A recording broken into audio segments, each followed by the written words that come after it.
Alrighty, everybody, welcome back to another Wednesday edition of the Wide Eye Sports Podcast. You got your boy Brenner on the mic as always. We got Riley joining us today. We got Spoon down on the bottom joining us once again.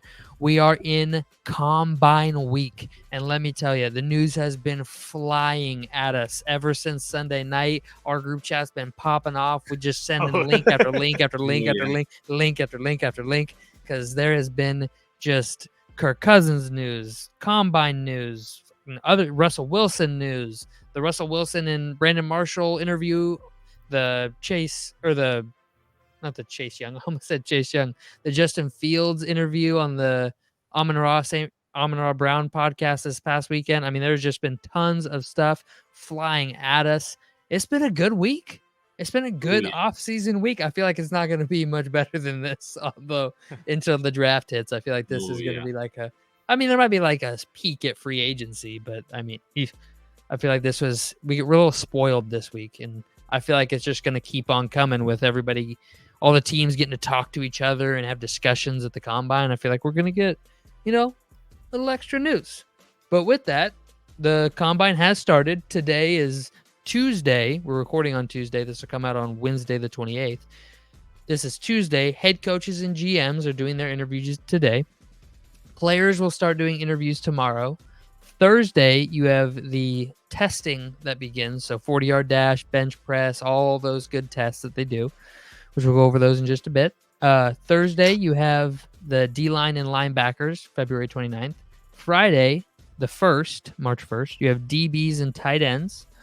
Saturday, you have running back, quarterback, wide receiver. That's the big day. That's the day everybody looks forward to. That's the day that, usually if you're going to see a 40-yard dash record get broken, that's probably the day. Or you're going to see a vertical jump get broken, that's the day.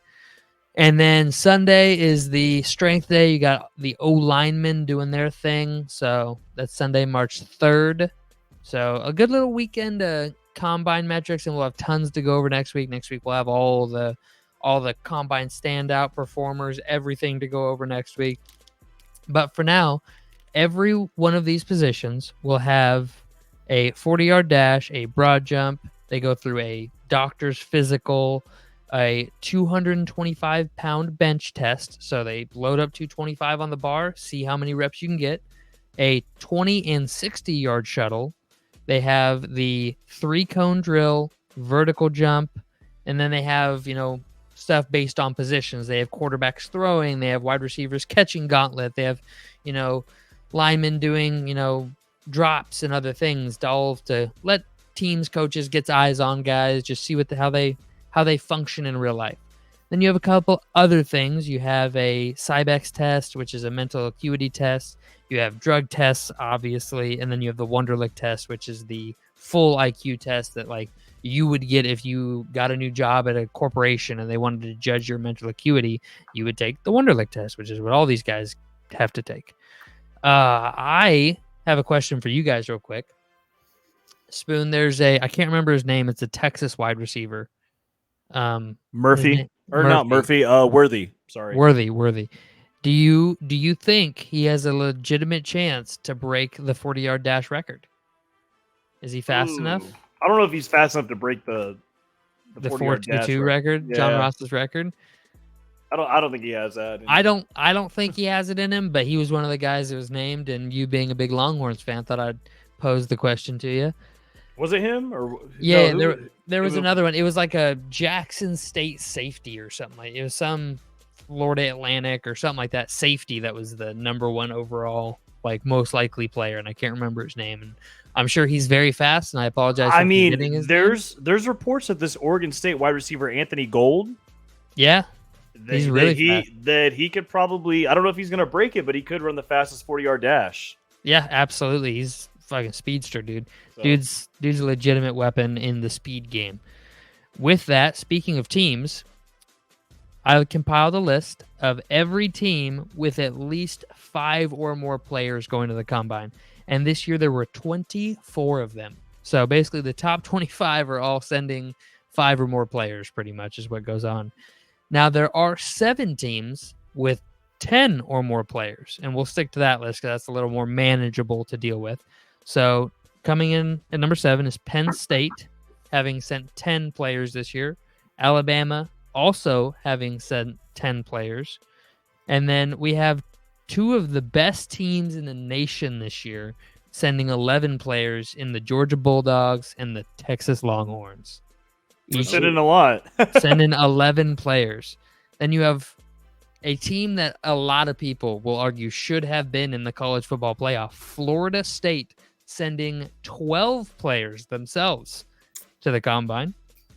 Then you have the Washington Huskies sending 13 players to the combine, or they received 13 invites to the combine, I should say. Not everybody goes.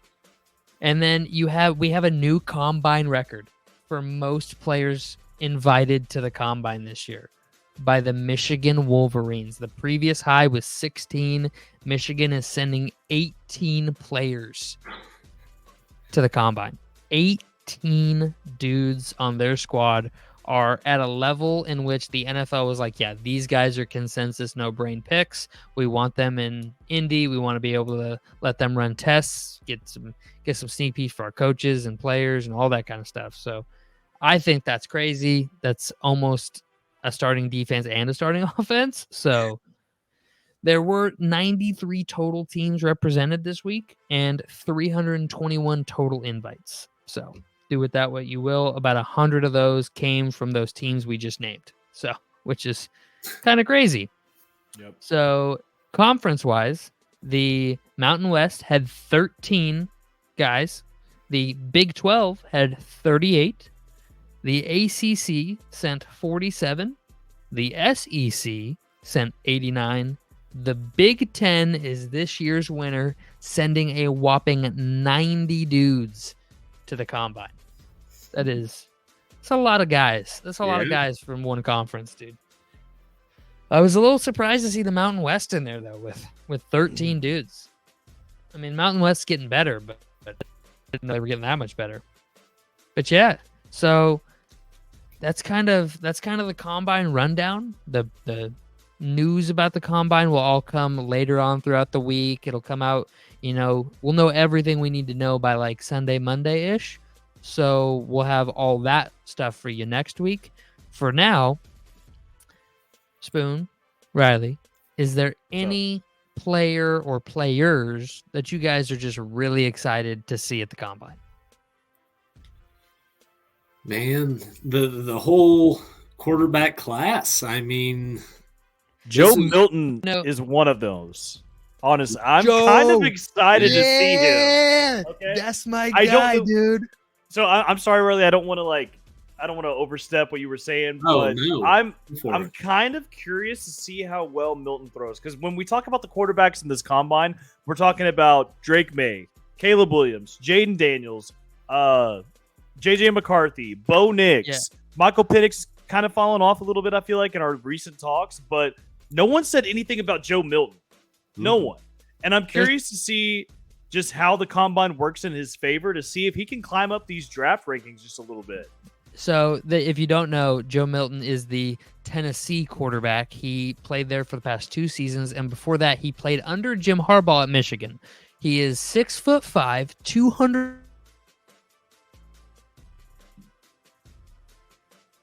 Ooh. Oh, what happened? We just lost Brenner. We're just gonna have to fucking roll with it. Well, I guess what is he? 6'5"? What do you say? 6'5", 200 something pounds? Yeah. Is he? I haven't watched a whole lot of tape on him, but is he another Hendon Hooker? I don't know. I haven't watched a whole lot of film on him either. Yeah, we lost you for a second. Yeah. Okay, sorry about that, guys. Sorry about that. Don't know what happened. He's probably the next quarterback on my list that I'm going to have to watch a little bit of film from. Who was? Joe Milton. We're still talking about Joe Milton. Okay, yeah. Real quick. Before you go in on Joe Milton, real quick. I would just like to, what I was saying right before I got dropped from the internet, that was super weird. Joe Milton's nickname is the Howitzer because his arm is so big that they couldn't come up with a better name for it. So big, fast, strong, runs a pro-style offense from day one in college. That was all I really wanted to say.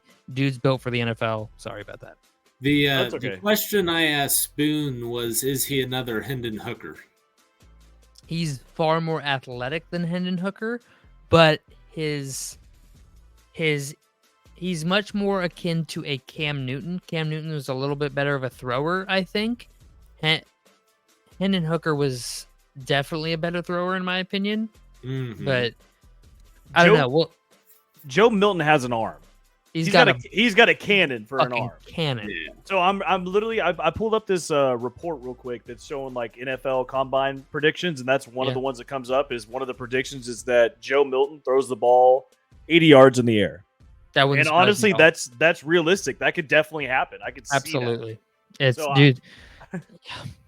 It's just with all the quarterbacks that aren't throwing just yet. Like I want to see him. I want to see him just stand out. Like, launch that motherfucker like 80, 90 yards. I don't know how far he can throw the ball. That'd be great if he could throw it 80 yards. I would set the over-under right at 80 because the dude is, I mean, he's huge and has lanky, like, long but, like, strong arms, and he can just... Yeah. I'm definitely exaggerating saying 90, but, like, probably over-under, like, 78.5, I would put there. So that's probably right. I'd probably do, like, 78.5 over-under. He is... He's been my. I've told Riley, and I think I might even have told. You told me. I might have told Spoon. Yeah, he's been my draft crush since day one. Like this dude, he has a lot of potential that you can unlock, and if you can unlock it, you have a prime Cam Newton ready to go. Like now, sit him behind Kirk Cousins. I don't know if Kevin O'Connell's offense is best for him. Honestly, I would love that, but I don't know. Kevin O'Connell likes 5-step drop, plant your foot, rip the football out of there to the guy right where it's supposed to be. So I don't know about that. If you guys want me to bring up a couple players that I really absolutely like, that I think are gonna stand out. Now here's the problem: is I am biased towards the Texas Longhorns, obviously, but I'm gonna go ahead and tell you that I think Byron Murphy is gonna show out. I think he's gonna climb the draft rankings. I don't know if he can climb anymore. He's already pretty high. 10. He'd have to climb into the top 10 to get any higher. But he's already a teens. He's already in the teens for me. Well, I have him at like 20, I have him like 20, 25. 15 to 20 is where I have him. I could see the Vikings taking him. I could see the Raiders taking him. I could see the Seahawks taking him. So I think he's going to have a killer combine, though. And I think I could see him rising up like a few positions. He's going to be good. He's going to be good. And then the guy that you mentioned earlier, Xavier Worthy. Honestly, like I forgot that he was even going into the NFL Combine. I forgot because he was our wide receiver one so good last year, dude. Such a clutch receiver, and absolutely the fact that he's in this draft and he's not ranked in the first round, like he's not going in the first. He's going like early second, like late second, right now. Yeah. I'm keeping my eye on him as well. Like I think he's going to show out for the combine, and people are going to be like, "Oh shit! Like this guy from Texas is actually really good." He's gonna kill. He's gonna kill the 40-yard dash too. He's not. He might not break the record, but it's gonna be a good one. I don't think anybody's fast enough this year. I'll go on record right now. I'm gonna predict it. It's not getting broken. I don't think it's getting broken. John Ross, your record's safe. I think you're safe one more year. Riley, anybody you're dying to see? No, not really. You just wanted to see the board come out, see how things play out. Really? Yes, I am very interested to see which guys climb where when this is all said and done. Yeah. No, I feel like that's where most people are at. I don't feel like most people go to our level of depth and like deep dive. All right, this is who's going here. This is who's going. Who's going to break the 40-yard dash record? But I do feel like most people after this week are going to be very intrigued to see, well, how did Penix improve his draft stock? Well, that's what I was. Why did Nick hurt his draft? I was gonna try to go on and ask you guys the question. Let's just go to quarterbacks real quick because since we're all talking about them. Yeah. So Caleb Williams isn't throwing, right? Nope. Jaden Daniels isn't. Nope. Drake May. I haven't heard yet. Actually, I haven't seen anything. Let's look it up. But continue with what you were saying. JJ McCarthy. Is he? I think he is. Not. Yes, he is. Okay, so and I know that Bo Nix and Michael Penix are. I know that Joe Milton is. So with the people that are throwing, which ones do you see climbing more, and which ones do you see like maybe falling off a little bit more when So it comes to the quarterbacks that are actually throwing in the combine? honestly, I think you're gonna hate this. I'll I'd let Riley go probably, first. I'll let Riley go first. Riley, because I do you know who think? you're gonna call out. Yeah. I think Milton has the opportunity to increase his draft stock the most, Okay. only because Yeah. during the draft things get very overhyped. Yep. And I could definitely see his arm, if he has a nice showing, put him above some guys. I think the top 3 are already locked. Set. Yeah. Yeah, really they're not moving. Yeah, but the rest of these guys, I mean, I could definitely see, Oh, yeah. Nick's fallen, Penix fallen. I mean, Penix. Penix. I'm sorry. Yeah, What do you're you, good, do you're you good. do you see McCarthy rising or falling though? Currently, or by the time the draft rolls around? No, well, like after his showing at the combine, Rising. you think he's gonna rise? Yeah, I think he'll rise. Okay. I think his performance will be average and leave you wanting more. I think he is going to show he can do a little bit of everything, but he's not going to lead in anything. You know what I mean? Yeah, Yeah. I can So see that. The top 3 quarterbacks all are skipping throwing drills at the combine. Okay. So they're all 3 out. Jaden Daniels, though, I saw a report from Ian Rappaport this week that said he is going to be in Indianapolis for meetings and tests, but will not work out.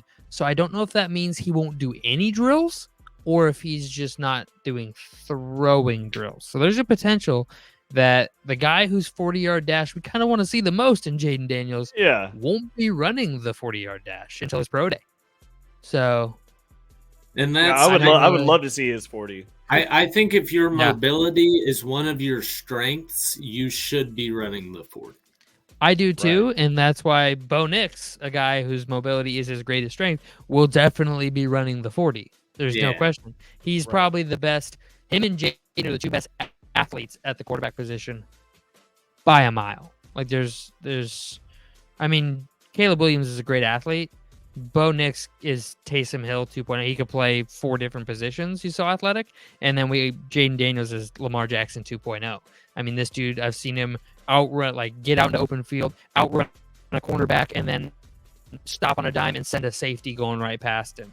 So who knows? Who knows? But I think those are the 2 best quarterbacks from an athletic standpoint, and I would really hate to see Jaden not get to run.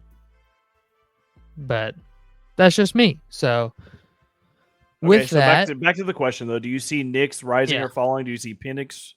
Okay. I see Rising Knicks or falling. falling? I see Penix rising only because I think his arm strength is so elite that I would be shocked if I would be shocked if he falls. I would be shocked. I'd say he stays even. I would say he stays even. I'm gonna change my answer. Okay.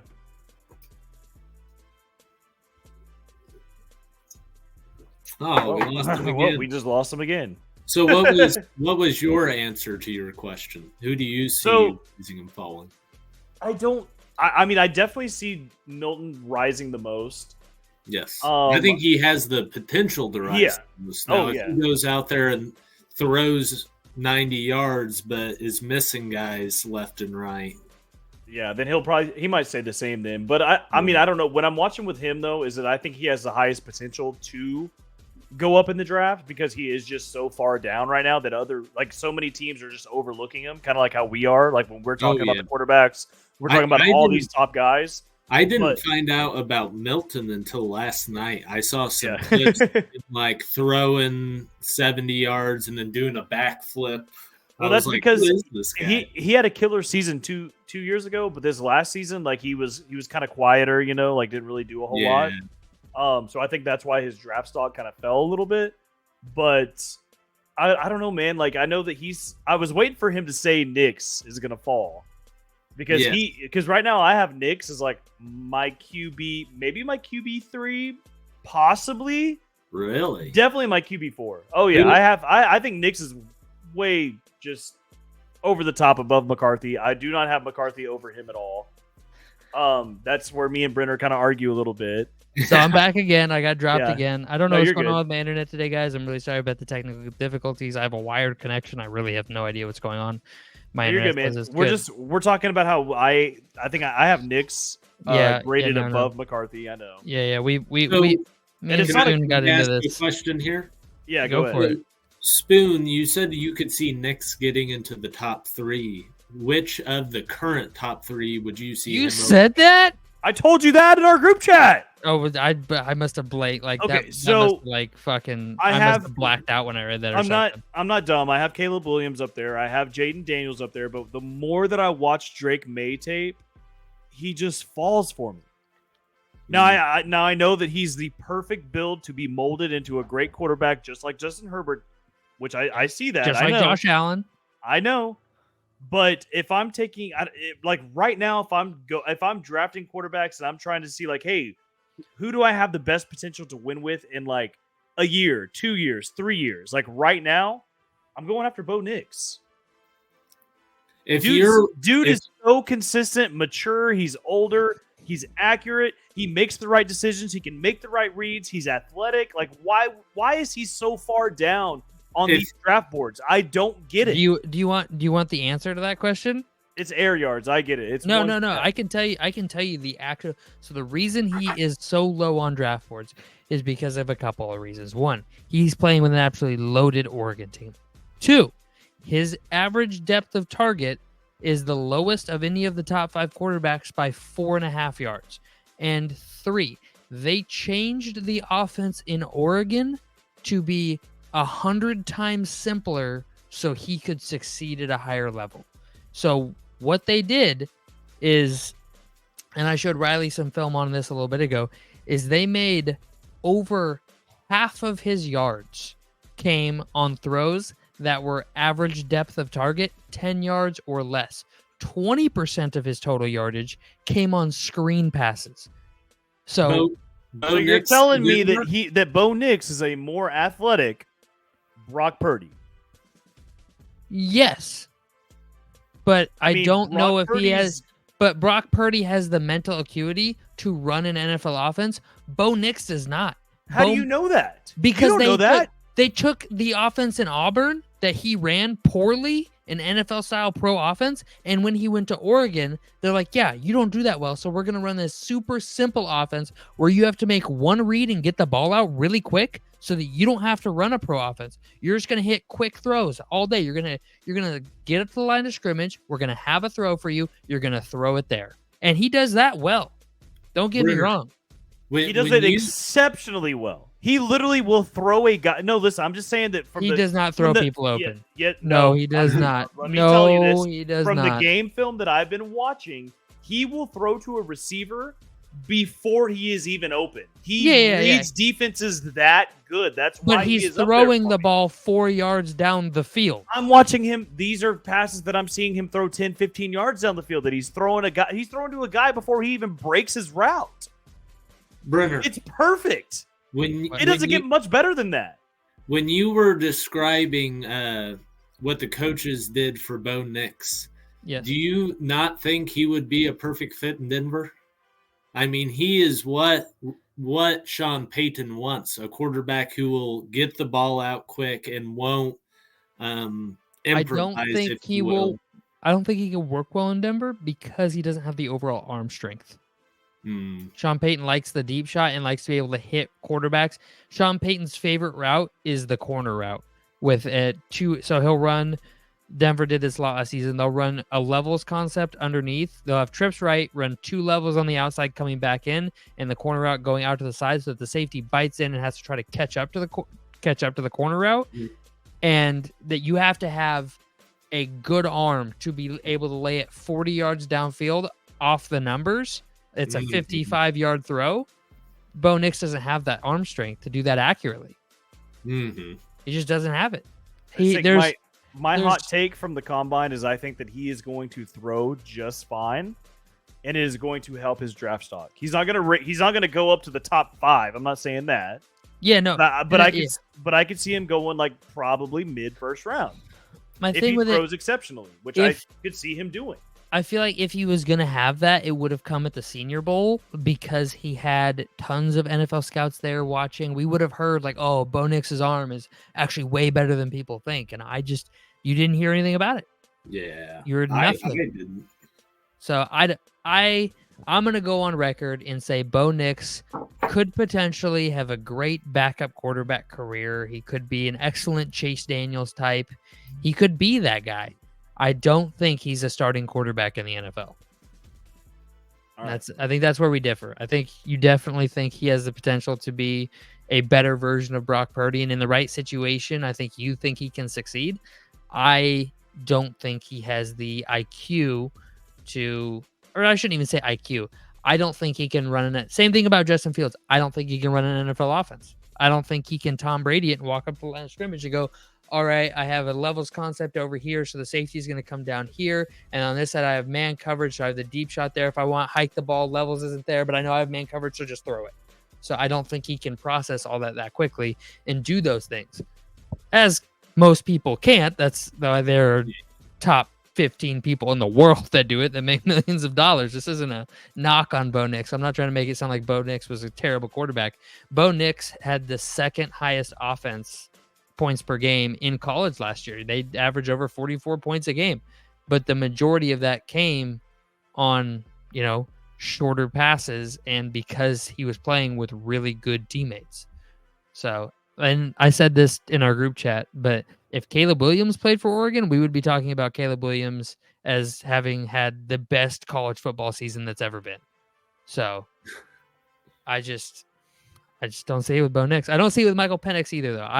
I have downgraded Penix to my probably QB 7 in this draft. Yeah, he's fallen pretty low on mine overall, as well. I'll agree with you on that. He's gone down on my board as well. The injury concerns are there. He doesn't have good touch. He's got a rocket for an arm, and if the throws are open, he can make them all day. But the injury and the lack of touch, he had some superstar weapons in Washington that I just don't know if.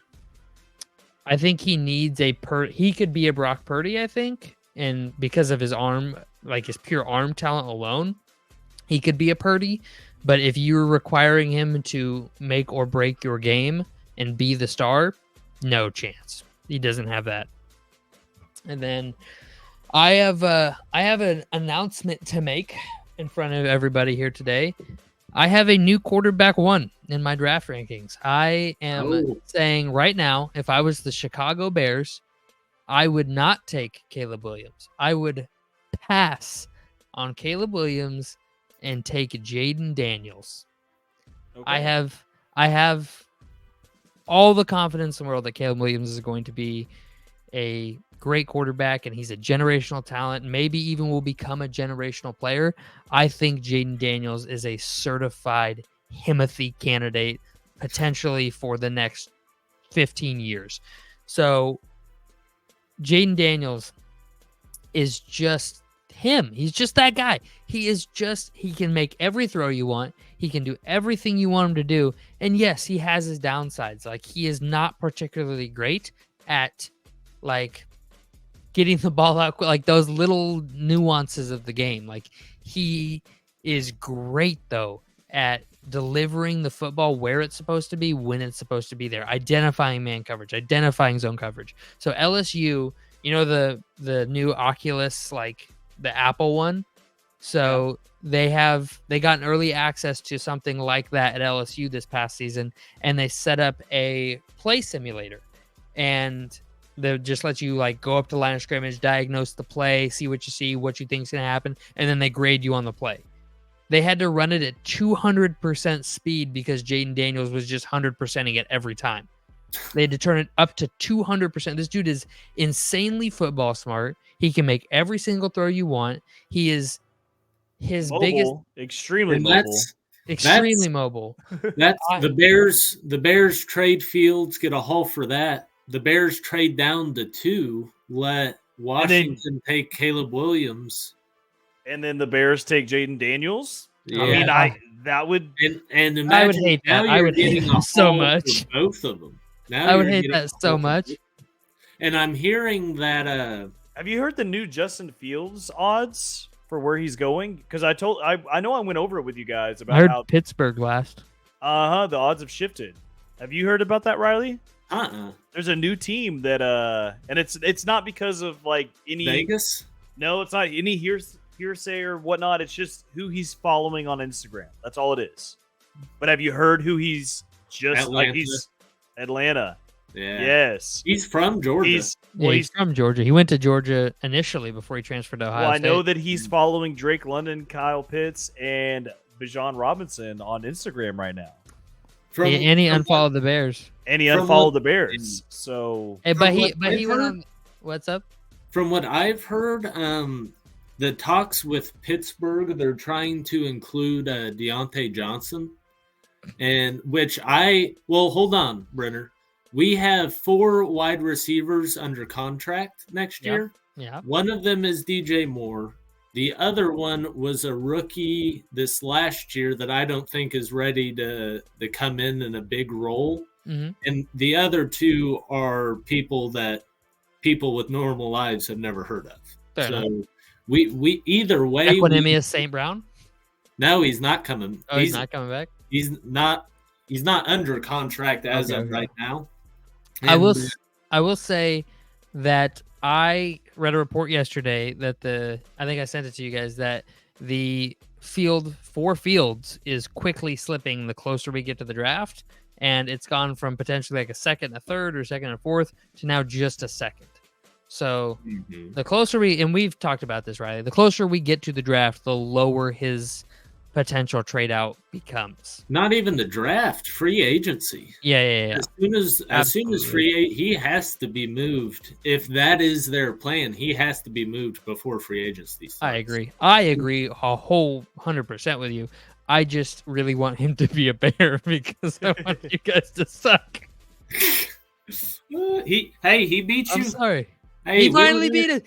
1-5. Hey, 1-5. One thing you can't say about he has improved every year.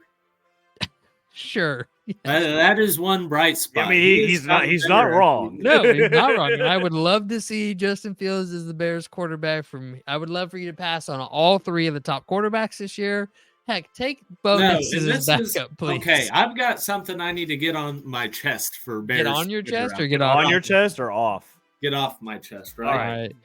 Bears, get it off. Bears Twitter is split up into 2 groups right now. You have your Fields fans, right? Which they're not opposed to taking Caleb. They just really like who Fields is and the Chicago. They will support whatever quarterback is leading the Bears. Yeah, team first fans. Yes. Then you have the Williams crowd who are threatening to no longer be Bears fans if we don't take Caleb Williams. And Twitter has become, it's like Biden versus Trump on Bears Twitter. I mean, it's so toxic now.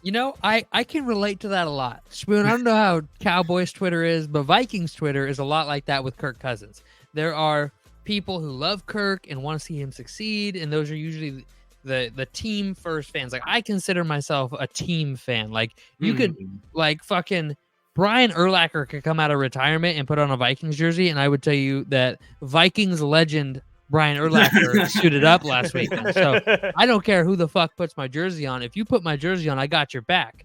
So until you take it off, and then if you go to the Packers or the Bears or the Lions, then fuck you, you're a piece of shit. But if you have my jersey on, I will back you 100%. And that's how I feel about Kirk. I fucking love Kirk.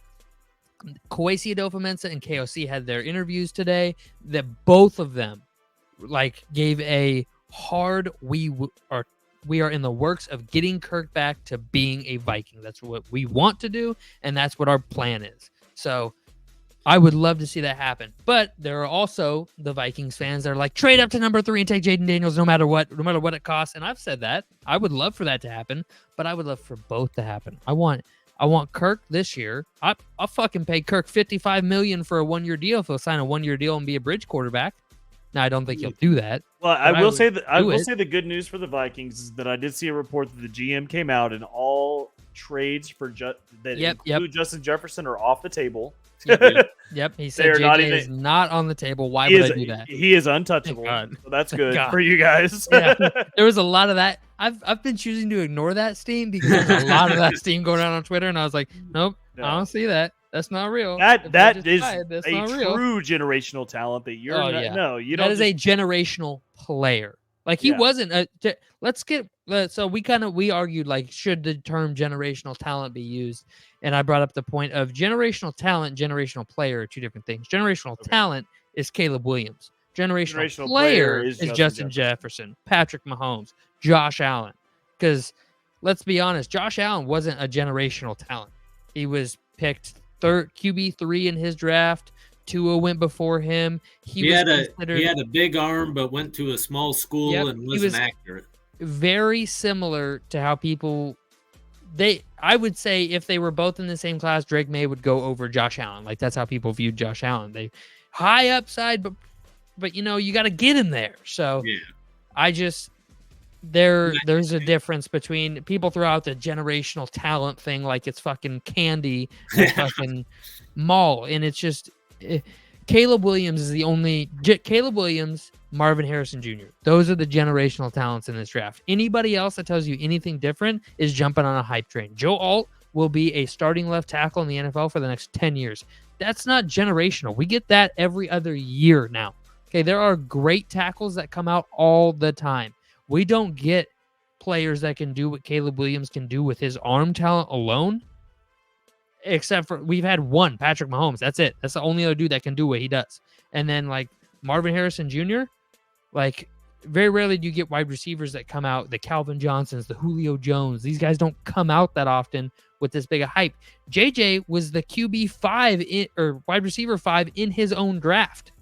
Like he had Jalen Reagor go over him.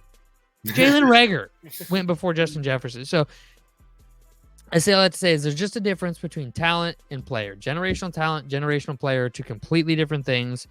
I think that, and I know I'm kind of flip-flopping here with Caleb Williams being a generational talent, but I would take Jaden Daniels over him. Let me clarify that real quick so people don't cross my words. Caleb Williams' arm is a generational talent, okay? I believe that Jaden Daniels will be a better overall player, and for a team that I would run, I would take Jaden Daniels. But that's me. Do we have anything else about the draft? Anybody else got anything? No, all right, I think I'm good there. We're gonna move on from draft stuff this week. We will, of course, talk all about what happens at the combine next week. We'll have 40 times who rose, who fall or fell, who fall, who fell, all that kind of stuff next week. We'll have all that. I have some stuff that I would like to talk about first, though. And I went through and I kind of took a look at who the potential free agent quarterbacks would be. And I want to hear from you guys. I want to hear what your guys' thoughts are on these deals. Sorry about that. Who they are on these deals or where you guys would be at on these deals. You guys hear me? Yeah. Yeah. Cool. All right. So let me get to these deals. Okay. Here we go. So these are averages from a bunch of different websites on what people think that these quarterbacks will hit or get on an open market in free agency. So first off, I'm going to just get it out of the way. Kirk Cousins, biggest free agent quarterback I think out there. They have him at a potential 4-year, $163,758,000 deal with an average annual value of $41 million a year. Would you sign Kirk Cousins for that? If I was a quarterback away. If I'm not a quarterback away, I'm waiting to draft one. Okay. Spoon? Yeah, like if I have the cap space and I think that it's just a quarterback, like that's all I'm missing to get me. If you're the Pittsburgh Steelers. Yeah, if I'm the Steelers, I would probably do that. If you're the Washington Redskins. No. Ooh, no. Commanders. Washington Commanders, not the Redskins. Yeah, not the Redskins. It's okay. You can call them the Redskins. I don't care. Yeah, there are people that do care though, so I should get that. Well, did you see? This is completely unrelated, but there's a group of Native Americans trying to get the name changed back. Yes. there's all sorts of people out there, but so are we? Yeah, are like we the Steelers would be a perfect fit for them. The Commanders, no, they're not a quarterback away. Okay. maybe the Saints, but they would have to clear a lot of No, cap no, space. they don't have Raider. it. I could see Raiders probably. What about the Falcons? So Kirk's wife's family is Yeah. from Georgia, so Where's Kirk would it- have Where's Atlanta picking? They have a. Number 7 8. or 8. Yeah, 8. Tennessee 7. I don't know. I would almost take a quarterback. I don't think they're a quarterback away. I don't know. All right, so next up, Anyway, Gardner Minshew, 3 years, $16,473,000 AAV, average annual value of $5.49 million. Is that a fair value for Minshew? If not, is it So too high or hard. too low? It depends on when you get him. If you get the Minshew mania, then You're just signing Gardner Minshew to come in and be a bridge quarterback. for $5 million, you said. $5.5 million a year. I don't think that's bad. Still leaves you plenty of room to use cap. yeah, somewhere like else. he wouldn't be using up a whole lot of cap, and if he's the starting quarterback, but you're paying that much to, that's not that bad. Yeah. Okay. So next up is Spoon's favorite, Baker Mayfield. So I'm on 5 the hype years, train. Just never 5 left. years, $147,240,000, average annual value of $29.4 million a year. So you're basically paying him $30 million a year for 5 years. Take it or leave it, Baker Mayfield. How old is Baker? Let's find out. I'm not 100% sure. I think he's 27, 28. He's not. Yeah, he's not super old. I just don't know if you would want to be tied to Baker for so long. He is 29. 28. He's 28. 28? He's 28. Yeah, he's 28. Yeah, he's 28. So That's turned 28. 29. So you have him till he's 33. So you Yes. have him till he's 33, 34. I don't know if I want Baker until he's 33, 34. You know what I mean? I mean, I think the value, or I think the pay is a little Well, too think, high. think about I think this. like Hold on, more. hold on. Okay. Think about this, though. Think about this. The top 10 quarterbacks in the NFL are going to be making $40 million a year. Daniel Jones makes $40 million, and they can't get out of that. Daniel Jones makes $40 million a year. Which is So, crazy. So, like, the top 10 quarterbacks in the NFL are all going to make over $40 million. You're getting Baker at $30 million. I would like Baker to Atlanta on a 3-year deal. At $30 million or At probably 25 mil. I think I don't- 25. I think a 3-year, $25 million average a year. I think So that's three better. years- You so get to yourself, put this in perspective, when Kirk Cousins signed with the Vikings back in 2017, he got a 3-year, $90 million deal, fully guaranteed, and that was in 2018, technically I 2017. don't know. I don't mind so much the money. I mind the years because I think he's at the point where he's going to go to a team and he's old enough that they're going to look for a transition replacement. to a young guy. I just don't, I don't think, think he's that that he old. is worth 30 mil a year though. But you got to think about it. I Is know, he- I know playoff how much, but quarterback. a lot of those other quarterbacks are overpaid. But A it lot of doesn't- them are. but- Almost all But of them are. hold on. It's no longer overpaid because that's the average. Are they overpaid compared to what we think they should be 10 years ago? Yes, absolutely. But this is the market. That's why the NFL salary cap shot up an unprecedented $30 million this year, Well- is because players are making way more money now. So My that's big just the problem with market. Baker too is that he didn't do great in Cleveland. He didn't do great in Carolina. Nope. They put him in Tampa Bay. He had a pretty good season, He had a like- good season. like And a- top 15 quarterback season, Yeah, absolutely. and you love seeing that. But Love for it. He's a hard but the guy thing not is, to like wherever he goes. Wherever he goes, the fan base will. but are you Love really are you willing to risk 30 mil a year for 5 years on a guy that literally just came off of a practice squad on the last team that he was on? I don't know if Yeah. I want to risk that. I mean, I'm not going to. If the Cowboys signed up for 30 mil, I'd be like, what the fuck are you thinking? If they sign up for 20 mil for 3 years, I'd be like, okay, I see it. 30, think- that's too much. Baker needs help around him, and he's not going to get that paying him that much money. So true. I'll say this. All right. So Like, I think Dak's overpaid. Okay, I so think Daniel Jones is overpaid. I think a lot of these quarterbacks are 1, 2, 3, overpaid. 4, 5, 6, 7, 8, 9, 10, 11, 12, 13. So 12 top 12 quarterbacks in the NFL next year. Average per year is 40 million or higher. And then so 13, 14, 15, 16. The top 16 quarterbacks are at 33 million or higher. So when you put it like that, 30 doesn't sound like such a bad. when you put it like that, it doesn't sound that bad. But a That's lot of what- those that's what I'm guys, saying. I know, but back to my point is that a lot of those guys don't deserve how much money they're getting. Yeah. I don't disagree with almost you, but when almost all of them. Hold don't. on, Well, hold on. there- When- there's only like a handful that actually deserve that type of money.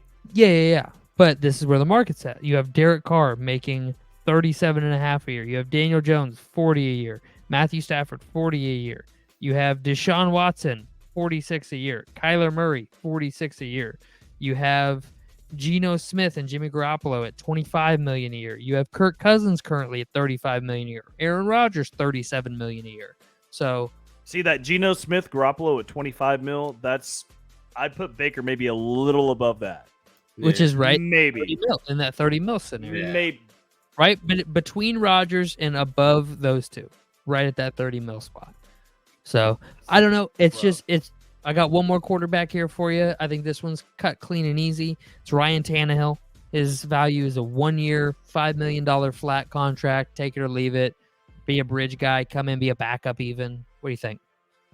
I would only take him if I drafted a rookie. Yeah, that's what I was gonna say. If I had like a new quarterback, I would put Ryan Tannehill behind him to, I don't know, kind of like be a second quarterback coach almost to try Yeah, to absolutely. try Absolutely. to help him out. That's the only reason I would pay him. So one thing I want to talk about real quick, and then we're going to move on to our final segment, is Russell Wilson. He's slated at 5 years, $242 million, AAV of $48 million a year, $161 million guaranteed regardless of the contract. If cut, the Broncos cap this season will go from negative $19 million to negative $69 million.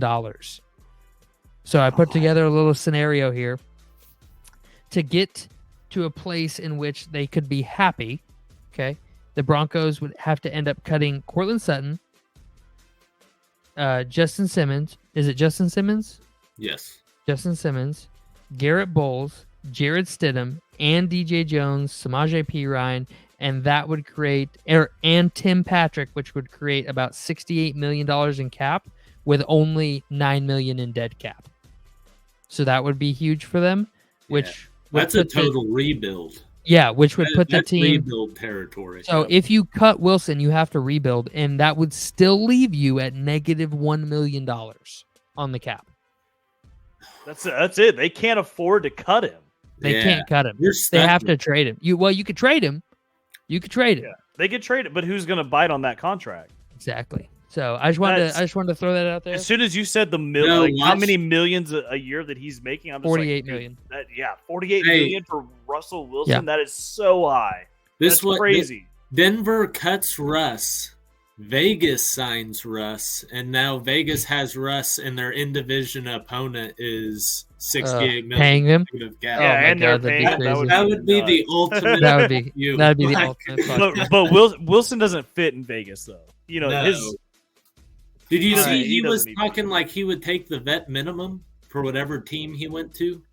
I heard that. I No, saw did- that. I I did saw hear that he's willing to take a pay cut because he's I trying to did see win that. 2 of the next 5 Super Bowls, and it's like, okay, Yeah. well, good luck with that. And did you hear the part where they asked him why he never fought back with Sean Payton when he was going into him on the sideline? I did Yeah, not. because they could void his. They could Void sit his him for. player misconduct. Well, so player misconduct, which is a written rule in his contract that if he gets sat for player misconduct detrimental to the team, that he loses his injury guarantees. So they were basically saying that Sean Payton was laying into him on the sideline to provoke him to get him to do something, and Russ didn't take the bait. yeah. Which, if that's true, good for you, Russ. Don't fucking take the bait. Get your money. But Get all it. right, with that, we're gonna move on to our final segment of the day, and that's we have had in the past a player segment where we do comparisons And today we're gonna do a little something different. Not quite a comparison per se, but just a. I don't even know how to talk about this. I just want to show you some stats. So here are quarterback stats. Okay, so each one of these boxes means that's where the ball landed in the receiver's hands, and the yards are the yak yards. So 441 yards after the catch from the very top left, 140, so on and so forth. Everybody kind of understand what's going on here? Yeah. Is this college or pro? This is pro. So I have 4 pros that I want you guys to take a look at here. Okay. I want to hear some guesses from you guys on what you think's going on here. Okay, so we have a quarterback here who's pretty good on the deep ball, pretty accurate, got some good passer ratings up there. Those are the 118, the 99, and the 103. So pretty good downfield, right? Got some touchdowns in there, about a 3.5, 3-to-1 ratio on touchdown interception on the deep ball. Not too great throwing short. So in the NFL, the average NFL passer rating is 93.6. Your Kirk Cousins has a 98 for his career. Patrick Mahomes is a 103 for his career. Geno Smith is at an 86 for his career. Justin Fields is at 82. And then Kenny Pickett's at like a 78. So just to kind of give you a gauge on what that number means and what that kind of the output that number is getting from a recognizable name standpoint. So are we comparing 3 or 4 quarterbacks here? Well, we're just looking at 4 quarterbacks. I want guesses on who you guys think this could be. Okay. So it's kind of a guessing game per se. So less of a comparison, more of a guessing game. So these are all starting quarterbacks for their team. Did they start every game of the season?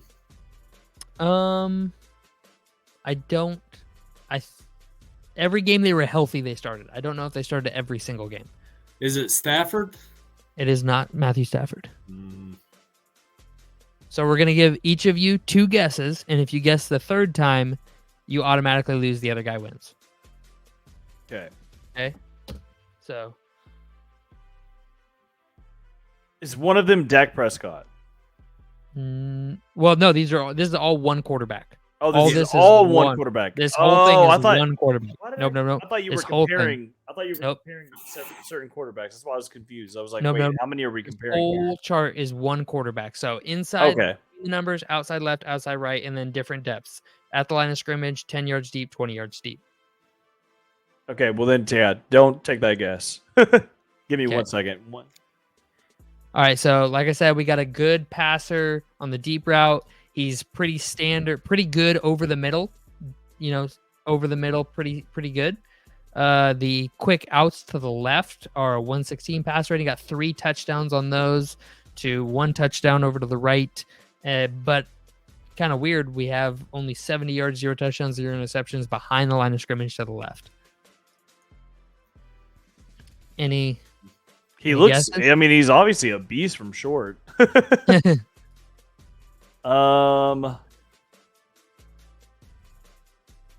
gonna go with Justin Herbert. Nope.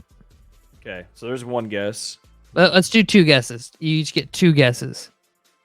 Riley, who you got? This is taking a little longer. So hold on. If you get 1 guess for free, and then the second time you guess, if you get it wrong, the other person loses.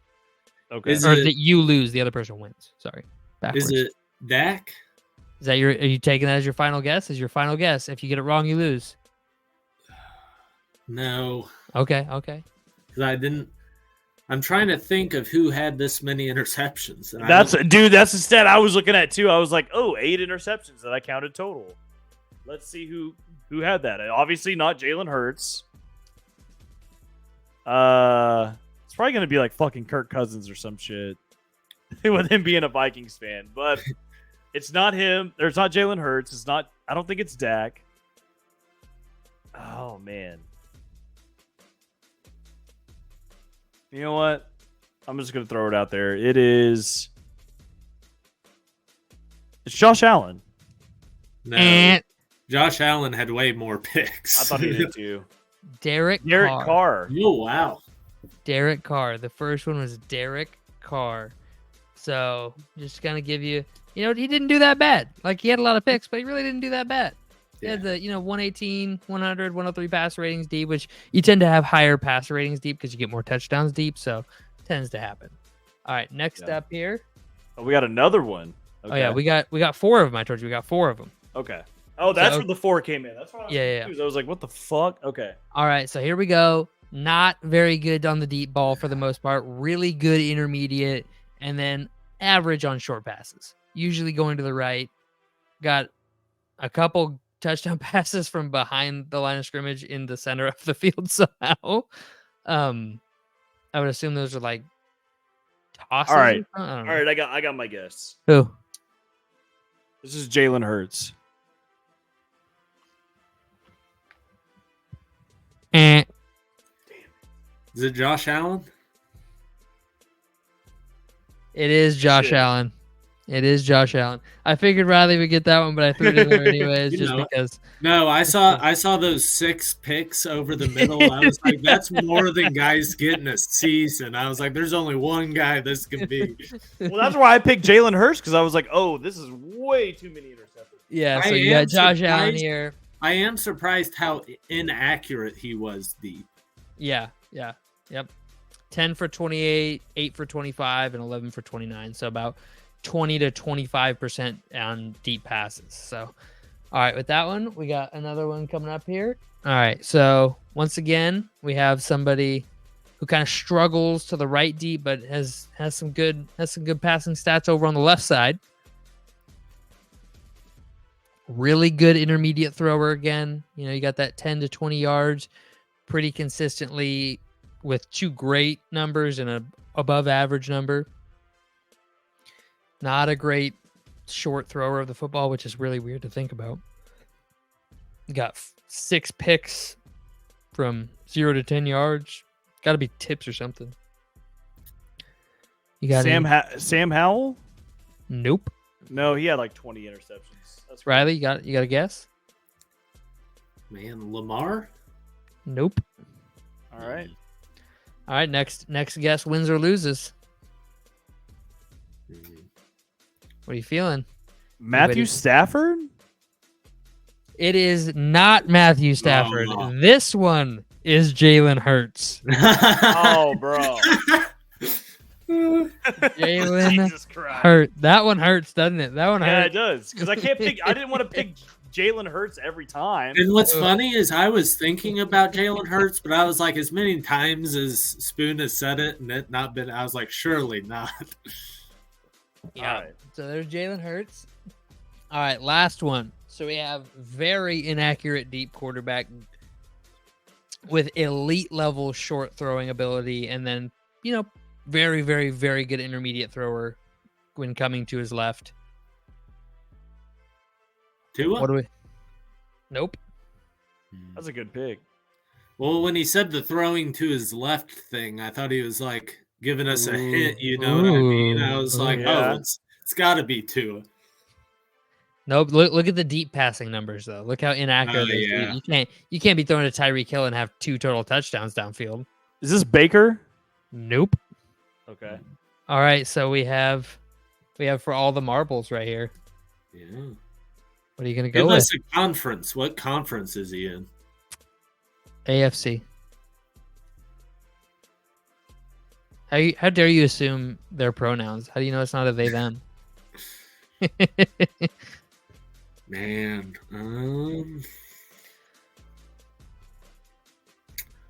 Trevor Lawrence? Final answer? Yes. Gardner Minshew. Pat Mahomes. Oh, wow. Patrick Mahomes. Wow. There was all the talk. Wow, he is there was all that talk about how Patrick Mahomes only throws touchdowns on his fucking 3-yard outs and this that, and it's no. Listen, look at this. Listen to this stat I heard the other day.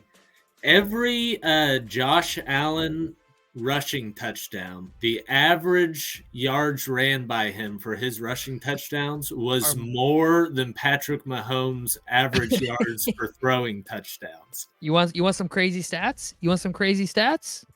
Sure. I got some crazy stats for you. Crazy stats. This was going to be our surprise last segment. Ooh, zoom in. Our surprise last segment of the day. I got some crazy stats for y'all, okay? So, first up, Eli and Peyton Manning both have exactly a 187.4 passer rating for their career. First crazy stat.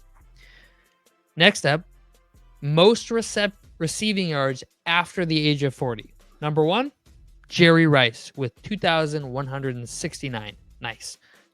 Second place, Tom Brady with 6. End of list. All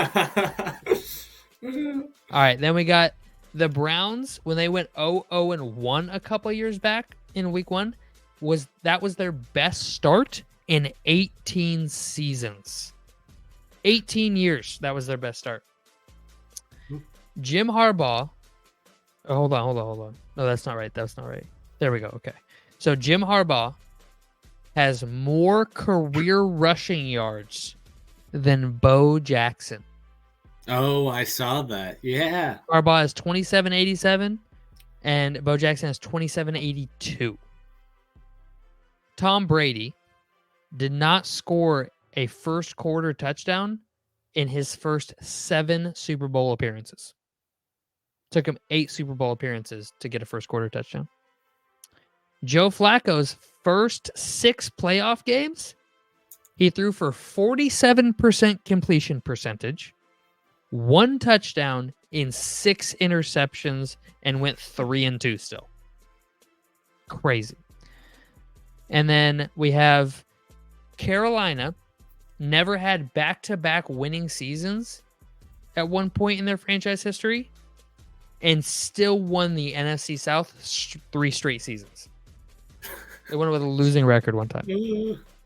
And then my last crazy stat, which you inspired me to think about, is Patrick Mahomes, since being drafted, has 53 interceptions called back via penalty. 53 interceptions. Really? That's crazy. I think I saw that stat. Hold on. In that same time span, you know whose number 2 is? Is it Josh Allen? It's Josh Allen. Guess how many interceptions called back via penalty Josh Allen has, though? 28. 20. So Pat Mahomes is 1 with 53. Josh Allen is 2 with 7. Bro. What the 7. fuck? That's nuts. 7. Last 6 right. years. So those are my crazy stats. And then I have one question before we wrap things up on the show today. One single question for Riley. Yep. I was waiting. I was waiting for you to finally say it. I was about to remind you, actually. No. I have it. Okay. Would you rather the Bears go out and sign Mike Evans? Okay. A potential Hall of Fame quarterback. Great guy to have in your building. Probably only going to have him 2 to 3 years, though. But a guy who can really show your rookie quarterback this is what it means to be great. A guy who's going to be a Hall of Famer, has a ring, played with Brady, all the things you want. Or draft a Malik Neighbors, a Roma Dunze, a Marvin Harrison Jr., and have those guys for the next 5 seasons with a potential generational, not generational talent, but Marvin Harrison is, but the other 2 aren't. But would you rather have that all-star talent for the next 5 years on a rookie scale deal, or go out and spend big money and sign Mike Evans, the vet? I would say do both. Let's not forget the Bears have the 9 pick. Well, hold on. If you had to pick one, I would. Man, that's tough. I know. That's why I wanted to. I would probably lean towards Mike Evans just because he is a solidified star that will pan out and help your quarterback. And then sign a edge rusher. Yeah, or draft an edge rusher. Sorry, Jared Verse. Yep, I think that's the choice right there. If I was a Bears fan, I would go after that. No, but I'm not at all opposed to both, like signing.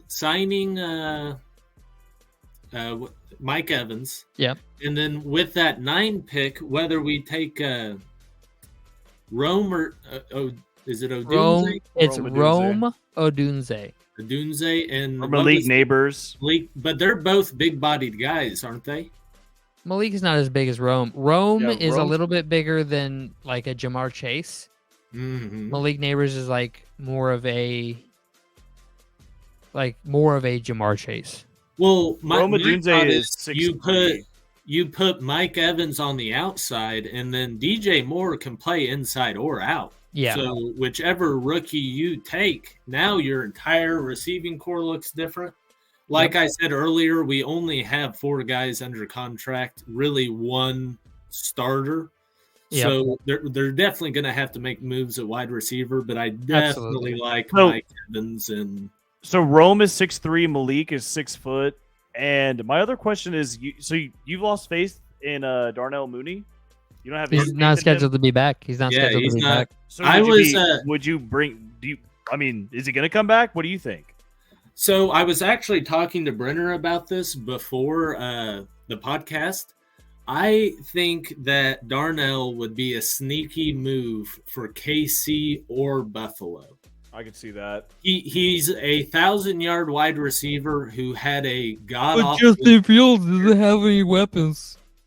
I mean... Yeah. No, I'm just kidding. I'm kidding. I've got another crazy stat, but last year I think it had a lot more to do with the offense and DJ Moore's arrival. Darnell wasn't the number 1 this year, obviously, and I think you would be able to sign him for cheap. I just don't know. How much the Bears would want him back. Because if we did sign Mike Evans and we did draft someone, now Darnell's not on the field. you don't need Darnell anymore. Yeah, yes, and don't forget, you guys still have Cole Kmet. Yes, and that is a nice move. I think we signed him for like 4 years. We gave him an extension, and I do like him. Yeah. I would say he's a top 10 tight end. I just don't know. Definitely a top 10 tight end. Yeah. How much, unless you're Travis Kelce, George Kittle, one of those top guys, I just don't know. I doubt he'll ever have 1,000-yard receiving season. Not with Justin Fields at QB. No, I just don't think. I don't think he is a big-bodied guy. He's not very fast. I think you can rely on him to get catches. You can't rely on yards after the catch. That's fair. He's more. But I will say, Komet's one of my favorite Bears right now. I bet he is. You love your tight ends. You love your big bodies, don't you? Oh, yeah. He says. All right. Well, with that, it's been one hell of an episode today, ladies and gentlemen. Thank you if you stuck around all the way to the end. We appreciate you. Like, subscribe, do all that good stuff. Share us on your Instabooks and Facegrams and all that jazz. So we thank you very much, and we'll see you next week.